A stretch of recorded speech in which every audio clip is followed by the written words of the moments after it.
You are listening to Lovesick, the podcast, where we dive into health, wellness, and relationships and their impact on the world. Come be a part of the discussion and join our community by following us on YouTube, Instagram, and listening wherever you get your favorite podcasts. Enjoy the show. Okay, hello. Welcome back to the Lovesick Podcast. Always give the same introduction here, but I'm Jada. With me is my mother, Dorothea. Hello. We have Michael. I'm Michael. And today we want to welcome back one of our amazing guests, Titus, also known as Titus Unlimited. Welcome. Thanks for joining us. Thank you guys so much for having me. It's always a pleasure. So as we love to chat with you, but chat with our, our audiences about health and wellness and all that fun stuff. But men's prostate health is like a big thing. And I think, and Michael, I know we've talked about this too, and we've talked about this on our show, but having men get these regular checks and want to go to the doctors and check on their prostate health is not huge. It's not a big common thing, and we want to discuss it and bring it to the forefront. So we appreciate you that you're here and you can talk with us about this a little bit more. But hello. So let's just jump into it, talking about prostate health. Right. Well, I mean, just health in general right now is in a crisis. And the reason why it's in a crisis is because the average person, especially in the United States, is disconnected from what it actually means to be healthy, what a healthy diet, lifestyle, and work ethic looks like, and what it takes in order to just live a healthy life. And so people honestly want to do better, but what happens when you've been purposely, for lack of a better word, programmed to eat to produce disease? That is what we've done. We've mastered the art of producing disease. And we see it very clearly in our lifestyle, and we see it very clearly in how food has changed. And, I always say this, I'm not the smartest person in the world, but the people who are supposed to be over the food that we eat, right? If I figured it out that if you keep eating that, you're going to get sick, right? I'm sure they figured it out. I mean, you have a whole agency that oversees the food and the drugs.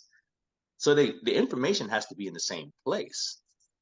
And so I think that's the biggest part, whether it's prostate health or anything else. It's the lack of education. And it seems like the willful miseducation of people. Yeah, agreed. Yeah. To that end, what are some of the things for people who may be finding you and hearing you for the first time, Titus? Like, what are some of the things that you wish people really would pay attention to, or that are obvious having done the research, but may not be obvious to somebody who hasn't really analyzed what they're eating? Well, I think one of the most obvious things is, like I said, get back connected to understand what real food is. Okay, what is real food? Especially when you start to think, well, my grandmother used to eat that. Did she? Did she eat that? Was it the same thing she was eating? What has changed since that time? What is real food? All right. And once you understand what real food is, then you'll start to look at the food you're eating and say, well, then what's this? Because what is this you added into this? Why did you add that into it? What is that doing to me? And that's some of the things when I work with people, I have people be more intentional about what they eat. And when you look at what you eat, you ask yourself, what is this going to do for me? And what is it going to do to me? All right. And when you can effectively answer that, and I cannot see why any well-functioning person will put anything in their mouth that they cannot answer those two questions about. What is this going to do for me? What is this going to do to me? Okay. And when you can answer those two questions, then, and you're satisfied with the answer, then go ahead and eat it if you want to. So you know what, Titus? When you look at labels, and I guess everybody should be educated on the labels. When you go into a store and you look at labels and you see something that just has tons of information and you're like, what the heck is this? Because you're looking at it and it's like, what is this ingredient in the food? Versus going to a store and say you have something and it just has one or two things that it's supposed to have in there and not the all this other stuff that you can't even pronounce. Like if I have to look up what it is. Yeah. So what do you say about that as far as, what is real food when you look at these labels? Well, I'm glad you said that, because real food doesn't need a label. Hmm. Do you need to put a label on a tomato, a potato, an egg, a piece of steak, chicken, fish, any vegetable? That's real food. Mm-hmm. The moment you start reading labels, now you're now moving over to something that is a food-like product. Now, how far away from that food is it really like? That now needs to be determined. But once it starts having a couple of ingredients, right, then it's a food-like product. It has been processed. It has been tampered with. It has been changed or altered in some kind of way. All right. Now, is that always a bad thing? No. But if you're ever confused, very simple. If the food didn't exist in the exact form that it is now in 100 years ago, don't eat it. Trust me, there's tons of stuff to eat that fits into the category of things that were around 100 years ago. You will not starve. Like, because now I've been getting into the whole like wild caught food and or if it is farm raised, it's like what are these certain animals eating? Because it is like you are what you eat and what they ate kind of thing. I would urge people to start forming good relationships with their local farmers.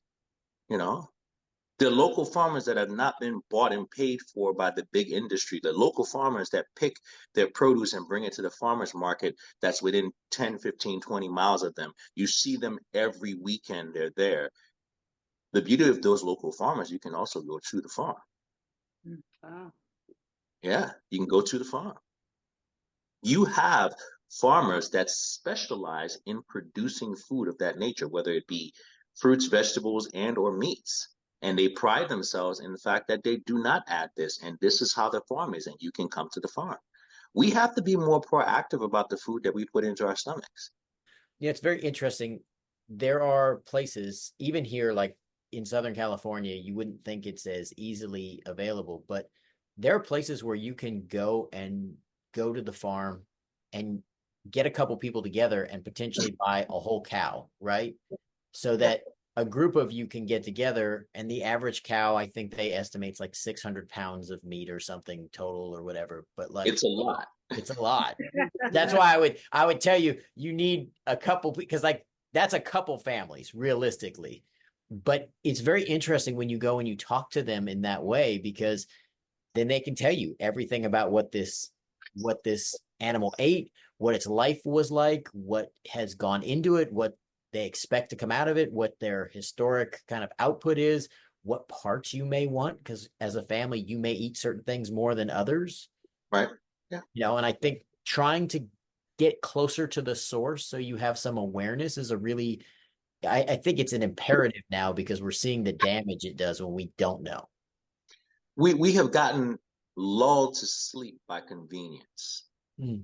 We have gotten lulled to sleep by trusting people who, in all actuality, we should be able to trust them if they were being monitored and if they were being policed properly, but they're not. And at some point in time, you have to wake up and say, I can't just trust you anymore. All right. I can't just, one of the most eye-opening stories, I tell this story all the time. Have you guys seen that every year around about Halloween? I say it every year, but a lot of years around about Halloween, Burger King puts out this burger called the Angry Whopper. You seen that? No, I haven't. I have. Oh yeah, the bun is black, right? And I remember asking this guy one time, I'm like, "Do you know why the bun's black?" And he was like, "No. Why is it? I say, well, I don't know. I'm not the one eating it, but have you thought to wonder why it's black? I mean, no, it's from Burger King. And he said it like it's from Burger King. Like he knew Burger King. Mm-hmm. Like he knew the people. But that is what I always remind people, when you see a Burger King ad, a McDonald's ad, they're not advertising so you go and buy. They're advertising and placing themselves in your face so you trust them. So that when you are thinking to buy, you would think of them and you would think that they're safe. That's why they use your favorite actor, musician, athlete, right? Because you admire them and you trust them. So they're buying your trust. And in exchange, they're betraying your trust by selling you toxic food that is the cheapest brand of food they can possibly put out to make a profit, because the very same companies that I name do not sell that base grade, low quality food in other countries because the other countries don't allow it. Okay? Mm-hmm. And the one thing that I think most people in America have to wake up to, the fact is that they ask, why do they sell a different quality of food, let's say in England or wherever else? Very simple. Because the English government is vested in the health care or in the health outcomes of their citizens. Because if they have negative health outcomes, they're responsible for that. They have to pay for that. In America, they're not responsible for your health care. Okay? As a matter of fact, the more you look, you realize that many of your agencies have people in there who have worked for or currently toggle back and forth with the companies who actually profit from your illness. So they are incentivized to sell you the cheapest thing, because you know what? You will get addicted to the food, you will buy more, and sooner rather than later, you'll be hand delivered to the doorstep of the pharmaceutical company. If you look at like cereals, for example, right? The amount of colors of dyes and things that we use, especially for children's cereal. Yes. And the same facility, not just the same brand, but the same facility is producing a totally different version for Canada and a totally different version a lot of times for Europe. And they put different things in them, and most of the color additives are not allowed. There are no artificial color additives allowed in Europe and those other places. So they have to use actual natural colorings like turmeric, like beets and stuff of that nature. They don't use Red 40. They haven't used it in years. So what would you say to a person, Titus, that they really want to change their life around and eat healthy, and they've been, going to all these fast food places or getting things that's really not healthy for them or their families? What would you say to people where they could take small steps into actually leading a healthy lifestyle for themselves and their families? I'm a very cut and dry person, okay? When I hear somebody starting calibrating a statement to where they can take small steps, if you were standing in the middle of the road and an 18-wheeler was about to hit you head on, would you only move half your body out the way so you don't get all the way hit? No. You would get out the way. Out the way, yeah. Right. If you were really concerned about your well-being, you would just get out the way. Right. So let's not automatically try to calibrate it with saying small steps, right? What would they need to do? Mm-hmm. Take a good look at your food. Ask yourself, what is this food doing for me? What is it doing to me? Okay? Look at the foods that are problematic and remove them from your diet. Your body cannot properly function if you're constantly plying it with toxins and things that are breaking it down. Okay? No amount of toxins that you're putting in a body that's already out of balance is good. So when people say, oh, moderation in everything, when you're sick, overweight, and have an issue, you do not have the luxury of using the word moderation. You don't. Right. Moderation is for people whose bodies are in perfect balance. And even at that point in time, right, there is no such thing as a good moderate amount of toxins or poison. And so now when you start to look at your food, I do this. I did this thing where it's the 3 steps to healing. Number 1 step is stop poisoning yourself. Stop putting the foods in your body that's causing you issues. In that step, do some kind of system where you detoxify your body, where you flush and cleanse your body out. The next part is eat cleaner. So revamp your diet. When we talked about it earlier, 95% of the foods that you eat should be single ingredient foods. It's very simple to learn how to do these things, but we have just been conditioned to eat all the other things and not learn how to eat simply. Okay? Are there going to be a few conveniences that you're going to use here and there? Sure. But that's why I said 90 to 95%. All right? Next thing, what is the number 1 health supplement in the world? Water. You know how many people don't drink enough water? I've heard grown adults say, I just don't like water. Like, yes, I've heard that too. like free? No. You know? You see this? Like 64 ounces of water. And then that's the other thing. I'm glad you said the 64 ounces. We need to dispel a lot of these misinformations that have been planted in our heads, like 8-ounce glasses of water a day, right? There's no way how somebody who's 5'4", who's supposed to be 130, 140 pounds, should drink as much water, or as should I be drinking as much water as them, as a 6 foot tall, 200-pound man that works out all the time, right? Learn what your body actually needs. When you fix that diet, give your body the nutrients it needs. When you start to eat, ask yourself, what does my body need? Educate yourself about your food. What does my body need to function properly? And then when you look at your food, once again, those 2 questions. What is this going to do for me? What is it going to do to me? All right. Is this going to provide me the nutrients? Am I getting all the nutrients? What else do I need to add then? Okay. And then the last part, once again, is you have to move your body.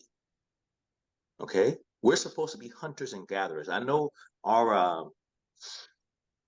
modern society now has deluded people to think that they can get in their car, drive wherever they want, sit, go up elevators, sit, come back home, and they're supposed to be fine. No. I mean, imagine what would happen to our society right now if all of a sudden we had a complete power outage, no communications, no nothing, and we actually had to go out there and forage for food. What do you think would happen within 90 days to most of the society who can't even walk a mile? Imagine if they just said there's millions of people in America, even if they said there is food being handed out 10 miles away, and all you have to do is walk to it and get it and walk back. You realize that it's a good portion of the population that would just starve. Yeah. Okay. We're not even asking them to hunt. We're just asking them to walk and go pick it up. All right. So movement, getting your movement right. All right. And once you can master those, I talked about it last night, 3 basic things: nutrition, your sleep, and your movement. You'll be well on your way to having a much better outcome with your health. And do you think people can actually turn their lives around if they start to do the proper things that they need to feed their bodies? Say, for example, someone is not in the best of health. Do you really believe that it's hope for someone to just make that change and say, I'm going to make sure I put in my body what it needs? So here's the thing I always tell people. I was just saying this to somebody today. One of the reasons why my message resonates is because I use common sense with people. Okay? Common sense laced with basic facts. Basic fact. If you were to take a shower every day for the next month and go to bed in about a month and don't change your sheets, in a month when you shake your sheets, what will you see? A plume of dust. Yeah. What is that dust? Yeah. Skin. Yeah, exactly. Dead skin. So if you're losing all that dead skin, that means every single day you're replacing your skin. Mm-hmm. The person I'm looking at right now, this body you have, is the 2024 version of the body you have. Just about every cell in your body has changed over in the last year. The quality of the cell that you're producing, that you have produced for 2024, was based on all the foods you ate between last year, this time, and yesterday. That's what I'm looking at now. If you want to change the outcome of that, right, it's going to be the quality of food that you're going to eat starting today for 1 year from now. So the human body, if it degenerates, it can regenerate. Okay? We've seen people who they never lifted weights. They were old and frail at 60. They started lifting weights, and now they're 80 years old winning powerlifting championships. Okay? So it's predicated on what you eat. So yes, if somebody made the changes and they were serious about the changes and they truly educated themselves on everything and they made those changes, would they see an improvement? Of course they would. We've seen the proof of it. It's not even me making an assumption. Okay? It's not even me just, pulling out of thin air. The proof is there. Why do people's skin get wrinkled and stretchy and lose elasticity? Because the human body over time, it loses collagen. What's the fix to that? Right? The fix to that is what? You supplement with some collagen, you eat some foods and do activities that help your body produce collagen. But what do people do? The things that help your body produce collagen, things like, saunas and steam rooms and cold plunges and things of that nature, dry brushing. Oh, that's too uncomfortable. So you don't want to do that. So what happens? You get older, I'm going to have a little bit of sweets. And so as opposed to doing the things that are building them, they're doing more and more things that are breaking them. And then what happens as people get older? They eat less. Well, when you eat less, then you also have less nutrients. You have less nutrients, you have less quality skin. When you move less, what happens? Well, you're not using your muscles, so guess what they're going to have? They're going to break down. Okay? Because everybody's seen somebody who had a broken arm before, and they put in the cast for 1 month. After 1 month, you come back and that arm shrunk. What do you think is going to happen when you get older? And oh no, grandma, sit on the couch. Oh no, you don't do that. Take it easy. And so now they don't carry groceries. They don't do anything. They don't task their bodies. So their bone density drops. Mm. One of the major leading causes to deaths past 60 are falls. Mm-hmm. When people fall, they break a hip. When you break a hip, what happens? You stop moving. Yeah. Yeah. So one simple thing that can improve your chances of living a much better and productive life is having adequate muscle mass, leg strength. But in order for that to happen, what do you have to do? You also have to feed your body so that you can build and maintain that muscle. Keep your body moving. Keep the toxins out of your body that break your body down. So it's an entire lifestyle shift. But absolutely, if somebody made the changes, of course. Mm-hmm. And I'm living proof of it. I mean, I'm in my mid-50s, and I'm just as strong as I was, 25 years ago. I work out with guys who are in their 30s, and sometimes they're even their 20s, and they cannot keep up. Wow. Okay. Mm-hmm. And so, it's seriously just about the decisions you decide to take for yourself and your health. Yeah. And I'm not special. I mean, it's serious. Like you said, it's like longevity. I mean, you would think that people definitely I know I want longevity, and, you just want to do the right things to be able to be here. You know what I mean? But it's more than just being here, though. Mm-hmm. You say you want longevity, but the question, and even your health. Mm-hmm. One of the things that I talk so much about obesity is a child born in a household with one obese parent has almost a 50% chance of being obese themselves. A child that's born in a household with two obese parents has an 80% chance of being obese. A child who is obese before the age of 12 has less than a 30% chance of ever attaining a normal weight. So if you are overweight or you are obese or you have health issues, you have to understand that when you have children, you're imprinting your habits on them. Okay? You're imprinting your habits on them. Oh, high blood pressure runs in my family. No, it really doesn't. What happened? What actually runs in your family is the habits, the lifestyle that produces that, the misinformation and lack of information that produces that, the intelligence that does not match what you claim you want out of life versus what you're doing to yourself and putting into life. The disease is the disease itself.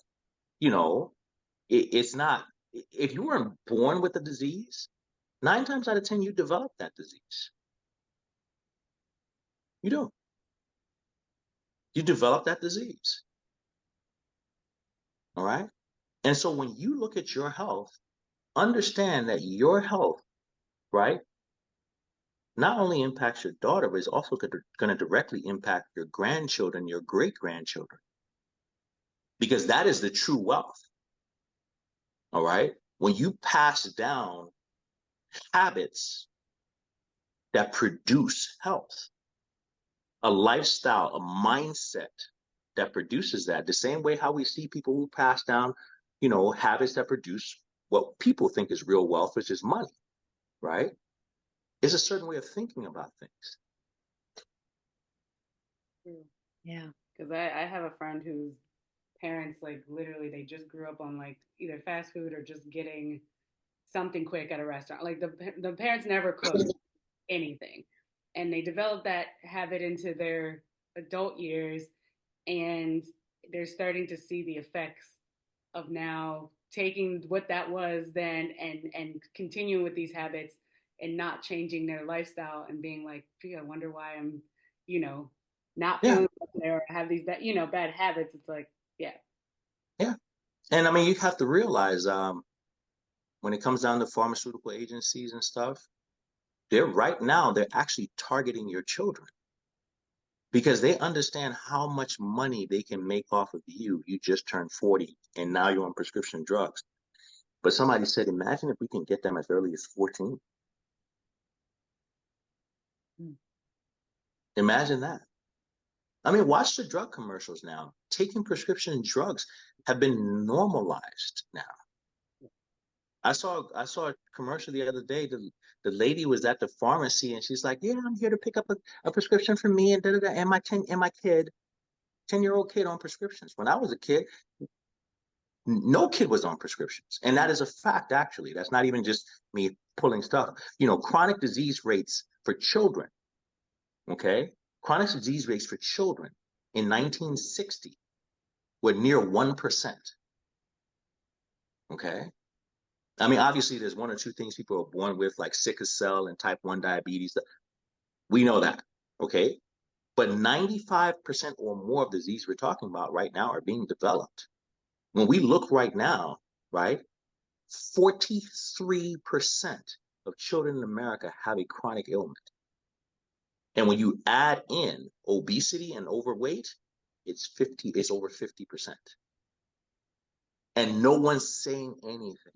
You go from, even if you went from 10% to 50%, that is a crisis that of the magnitude we can't even we went from less than 5% and now it's almost 50% and no one's saying anything. Do you know why? Because they don't have the moral standing to say anything because they got paid to allow it to happen. Yeah. I don't know about you, but we can have conversations all day long about racism and all kinds of things, but nothing rises above you poisoning my child. I'm with you on that. And notice when we say 52% of children, right?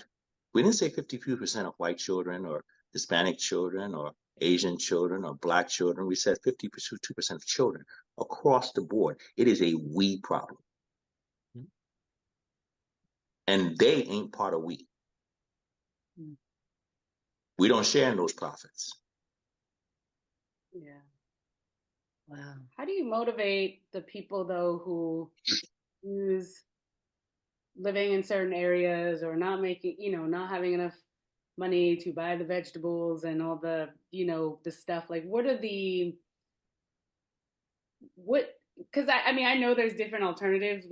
I think we've discussed this too, where it's like, the imperfect foods and stuff like that. But just for the people who are just listening again or for the first time, and if it's like, I would buy veggies, but fruit and veggies are so expensive, or I'm not going to get this organic meat because, it's just easier for us to just go to get this. Is there any advice you could give them? I'm a very straight shooter. Okay. So when somebody tells me it's just easier to go and buy the processed food, I'm like, is it? Is it? Let's take a step back and let's look at how easy that is. Look at the people in your family that are slightly ahead of you.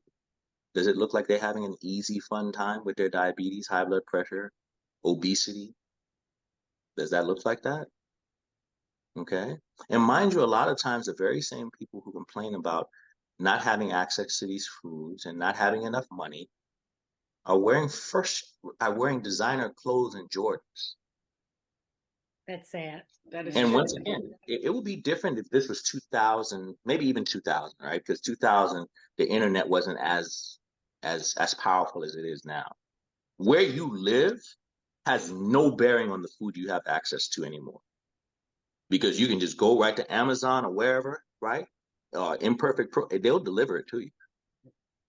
And mind you now, these are the same people who will take train, plane, and bus to go get the Jordans. I'm not even asking you to do that. I'm just asking you to use your phone and make choices. I've done cooking demos here and shown people how to make dinner, food for an entire week for 2 people for $125 or under.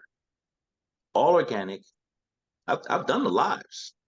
And I made all the food in less than 1 hour. So you can't tell me about the money. You can't tell me about the time. I watch your lives with the food and the food prep. I definitely watch those. Yeah. There you go. So you've seen it done. I've seen it. Seen it done. Mm-hmm. But whenever we really don't want to do something, we'll find an excuse. And convenience is the first one we go to. Yep. Exactly. Mm-hmm. Okay. And that's why I always like to ask people this question, and I always ask people, do you plan on being alive in 5 years?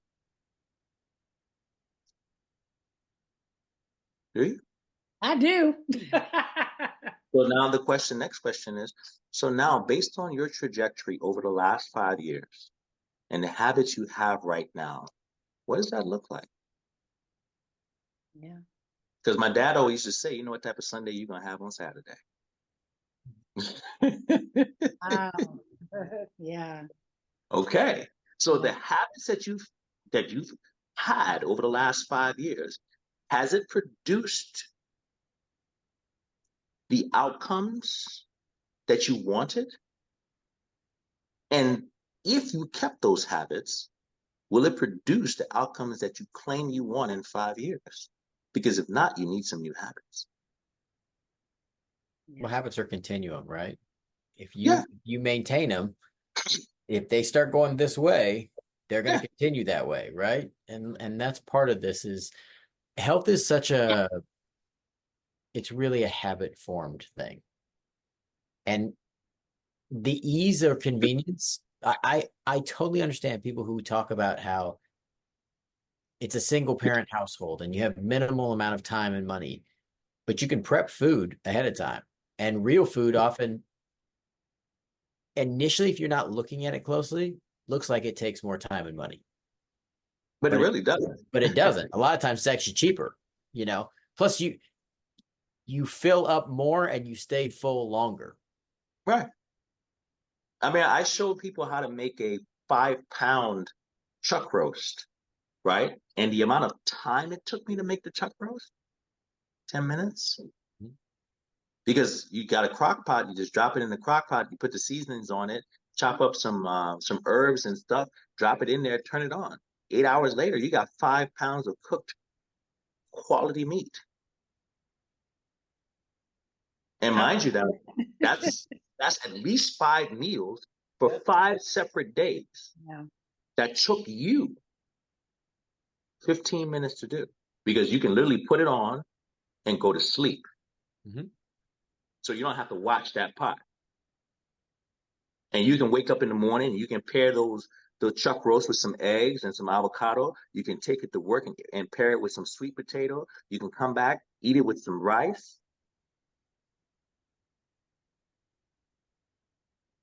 And I guarantee you it takes you less time to do that than it even takes you to go to Chipotle one time. Mm-hmm. And you know Well, the ingredients I'll that tell you you, put in there. Right. we talked about this last time, and I've been doing that, and it's one of the things. Half the stuff I cook, I cook something once a week and then I heat it other times. And I throw it in the oven or I start heating it and I work on something for like 15 or 20 minutes. Food's done. There was no wasted time. It takes me seconds almost instead of minutes. Yeah. You know, a lot of times a lot of times people just don't know the process. And that part I understand. A lot of people think, like you say, at times it costs more time.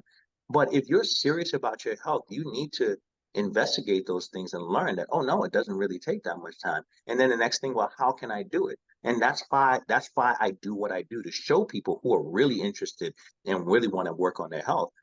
You can do this. This is how you do it, and it's really this easy.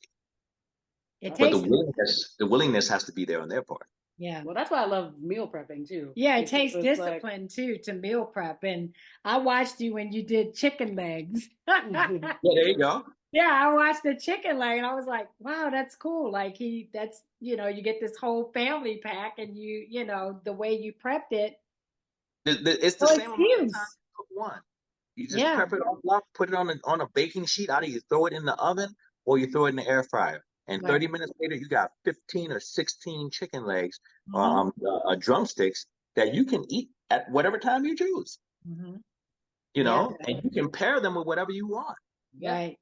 Yeah. It's so quick. Yeah, Oh, it is quick. I know. Especially if people have families and they want to still have a decent, clean meal, but then they feel like, oh, I don't have enough time. You really do have the But time. also when people are just like, I don't Yeah. feel like making this, and then you're like, well, here's this from Yeah. yesterday. Yeah, but I would also say make it a family activity. I mean, my Perfect. kids and I used to get in the kitchen together. It was a great time to talk. We'd turn on music sometimes, and that was part of our routine of shared time. As a parent, that's one of the greatest life skills you can pass on to your kid, is a life skill of cooking and understanding how to cook healthy, because you will save their life and save their money. Yeah, my daughter has literally changed all of her college roommates' lives because she cooks all the time, and now they're cooking. And it's all just easy stuff. The joke was when she went to college, most people are getting people a fancy outfit or a jacket or some kind of cool decorations. And I was like, okay, you need a crock pot, you need a pressure cooker, maybe an air fryer, right? Like get the things that you want that you're going to cook. But I was like, I buy you practical stuff. Yeah. The stuff you're going to use every day. Yeah. Yeah. I mean, a good crock pot is a whole $50. Yeah. Okay. I mean, you think about it this way. And if you went and got good grass-fed or pasture-raised chuck roast, even a 5-pound piece, right?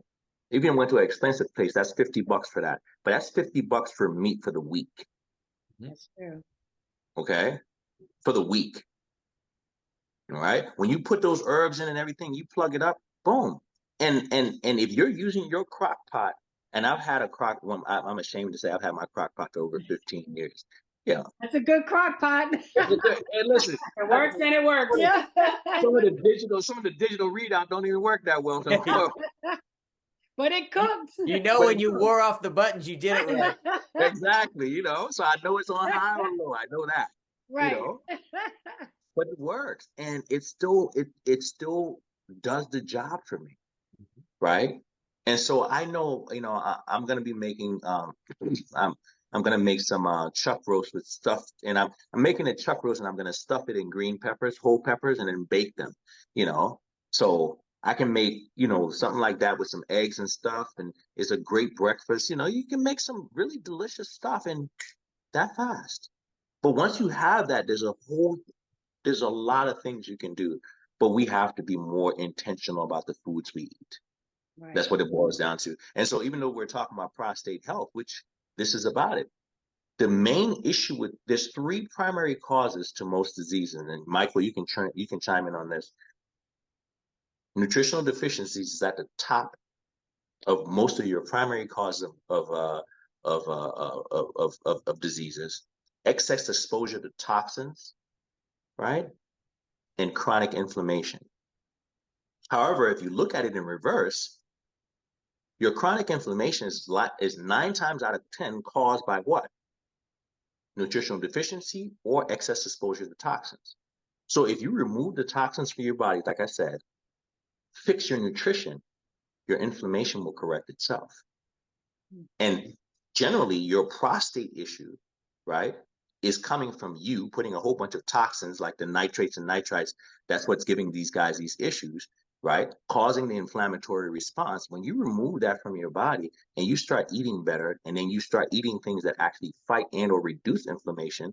I had a buddy of mine who they had him on the Flomax, you know, the prostate drug, and I changed his diet, right, and gave him some basic supplements, right, and within 6 weeks, he didn't have to take the Flomax anymore. Wow. You know, your body wants to heal.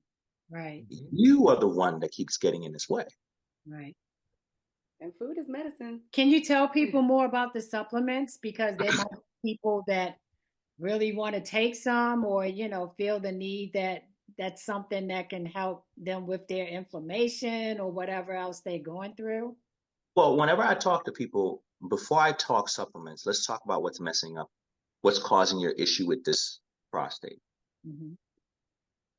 Your sugary stuff, so all your juices, your candies, your breads, your donuts, you have to remove those things from your diet. Anything fried, obviously, because that's highly inflammatory. All right. For a lot of guys, alcohol. You got to dial back the alcohol. In fact, I would tell people, somebody, if you have a major prostate issue for 60 days, you should eliminate that. All right. Eliminate that totally. And then now, what kind of foods do you need to eat? Well, you know, what nutrients do your body need? We hear about things like lycopene, right?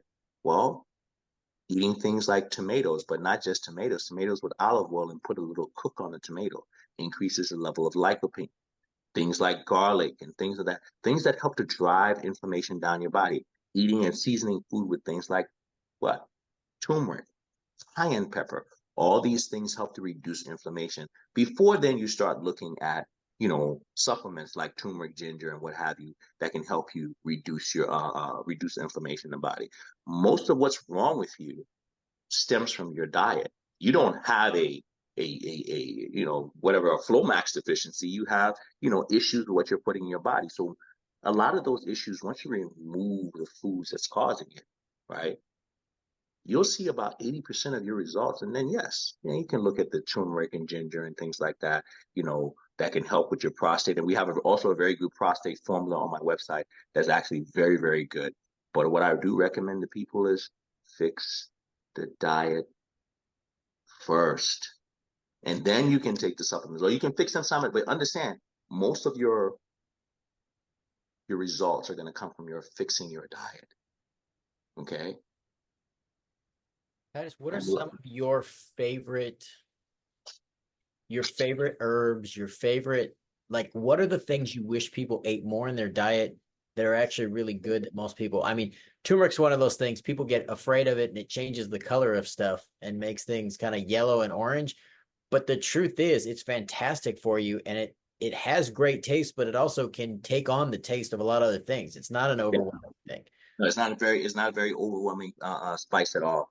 I would like you said, get familiar with your spices. Some spices, I love cayenne pepper.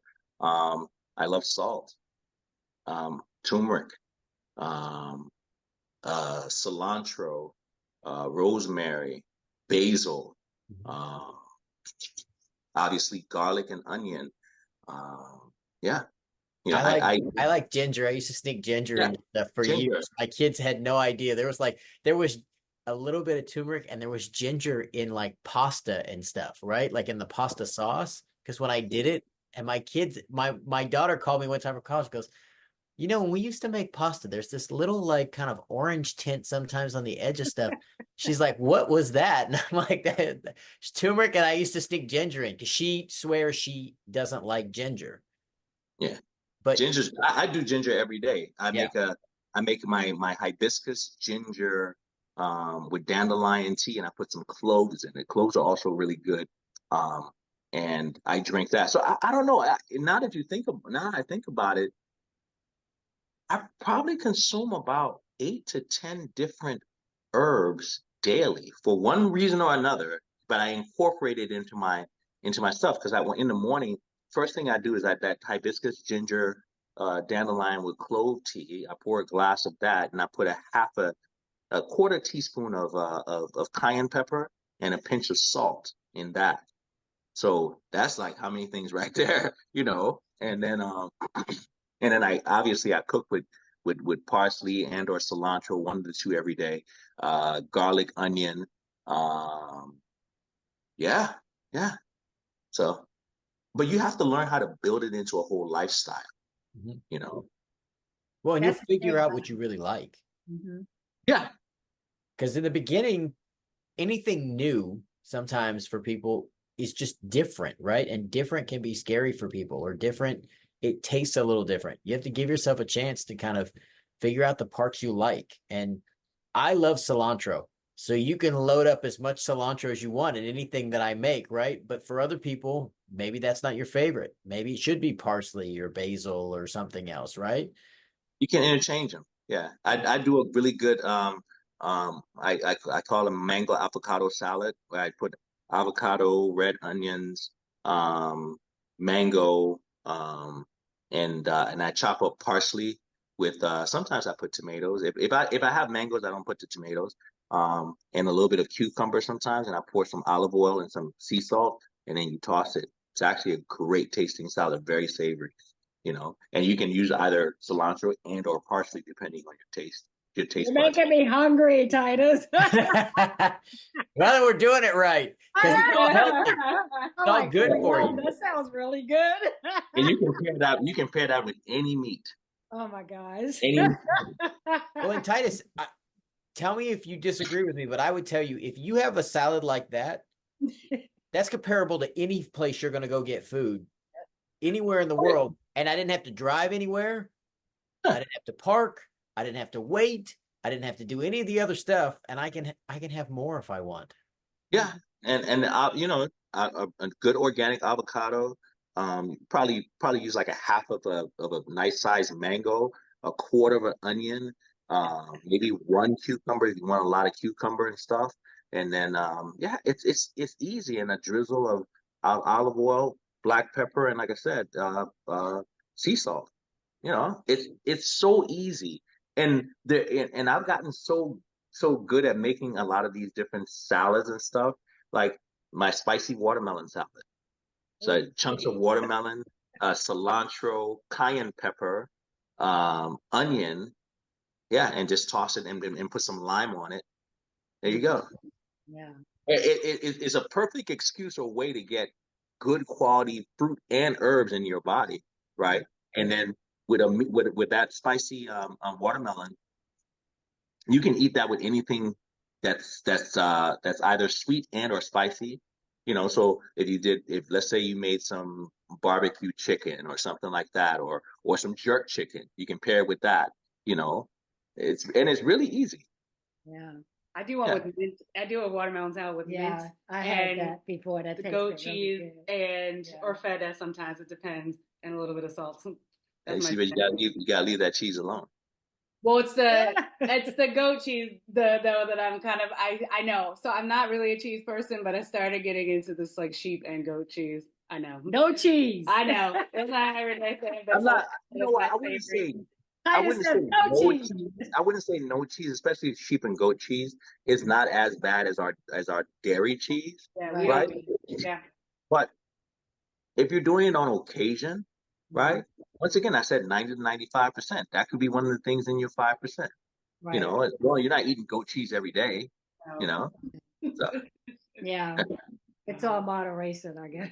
yeah, but that's moderation of something that's actually not toxic to your body. Okay. Yeah. Yeah. So Well, that's good. Now that I'm hungry, But yeah, I Well, mean, now I need to get on my turmeric because I I have focused on that. turmeric. I know use I that focused all the on that for time. a minute, and then I have been off. I use that all the time. Turmeric, cayenne pepper, and Yeah. I'm gonna ginger. stick that Garlic. into the spaghetti tonight, Michael. Now you said that, I'm gonna throw some of that. I'm telling you, I used to sneak it in, and no one ever said anything about it until later on when they were like, the color's different. Right. And I'm like, well, Definitely that's use been a Yeah. great lemonade that I make is a pineapple turmeric ginger lemonade, because you Oh my basically gosh. you take ginger and you chop it up, you boil it in water, Mhm. and then you let it simmer. So now you have ginger water. You add your lemons to it. So now you have lemonade, Right. right? And then you take pineapple, you chop the pineapples up, dice them up really small, you put it in there. So now it's getting infused with pineapple, and you just stir in some turmeric, or you can boil the turmeric and the ginger. I prefer to put the fresh turmeric in. So then what you can do then is you can take a little bit of turmeric with the lemons, and you can actually juice that, so you get the pure, and then you just pour a little bit of that in there, and it's a perfect ginger turmeric lemonade that's excellent, and it's good for the summertime too. But you can drink it anytime. And what's good about it, you can even warm that up and drink it warm or hot. And make a hot, like a because that tea or sounds like a something. really good hot tea. Yeah. Even with the pineapple, yeah. Yeah, I love pineapple. I love garlic too. I'm like, I put garlic in everything. She does. what's Like, your I feel like you can never have too much garlic.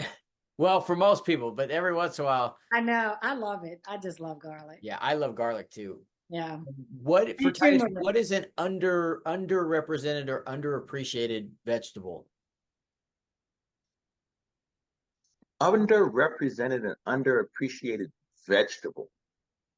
The truth is, Michael, I'm not the biggest vegetable guy. I like fruit.